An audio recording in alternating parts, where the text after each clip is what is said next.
This is the front yard. This is where I want to put the roses and some other flowers. And I've taken out another whole barrel full of weeds.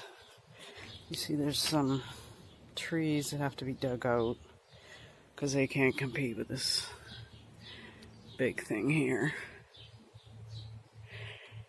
And I asked the city to come and replace the plants that they damaged.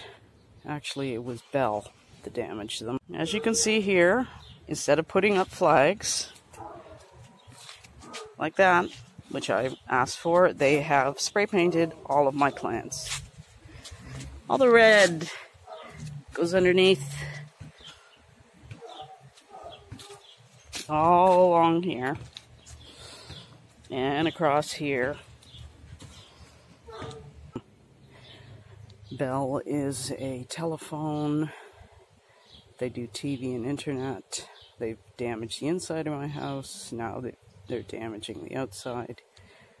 And all they did was come back and put a row of flags, and they haven't fixed what they've damaged.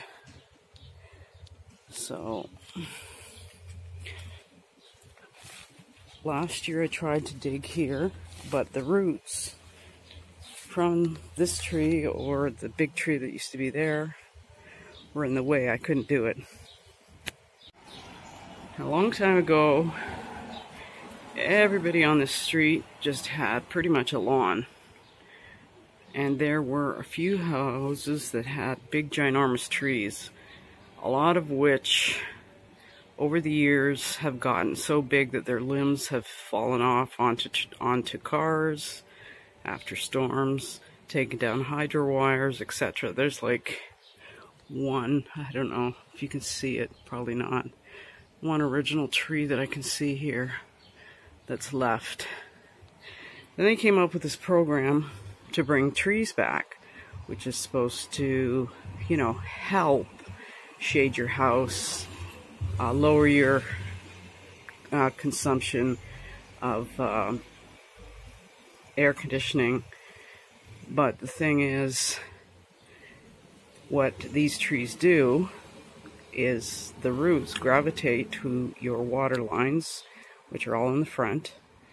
Even though these trees legally, I believe, belong to the city, if the trees damage your water line, they don't pay to fix the water line. And they sent my mother, this was a long time ago, a choice of trees to get. She chose one. She didn't get the one she wanted. And this thing is a monstrosity. I mean, it's beautiful, but not when you've got water lines in the front. I'd rather have no tree than to have damaged pipes. Alright? So, if you want to remove a tree, you have to get permission, and then you have to replace it. Now, she had a giant pine tree. It was like a blue pine like that one, and she had it professionally removed and replaced it with that stuff there, probably because her water lines got damaged. I told my mother when this thing started, when it was still at a stage that it could be fixed, I said, let's get rid of it and we can plant something else, like a miniature tree or a tree with fruit, you know, a small tree. But now it's like out of control, ginormous. I mean, the benefits are shading your property, looking nice. The downside is the roots gravitating towards the water lines, and also it makes your veranda extra dark and extra susceptible to break-ins. I've had donations stolen about 3 times off the veranda because it's so dark over here at night. There's a street light on the other side, but this tree shades it right out.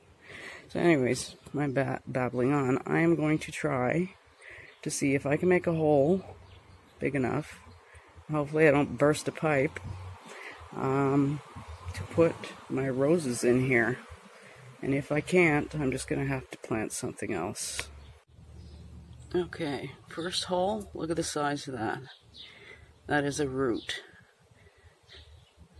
And although I can plant the rose bush here, that root, I can't cut it out. I don't have the proper tools. I got one in, but I would like to cover up this big ugly thing here. Got one in. Yay. This is the damage that the cable slash, what do you call it? Phone. Look at the big hole. They drilled that. They've drilled a few holes. They drilled a hole through my vintage fireplace. Never fixed it.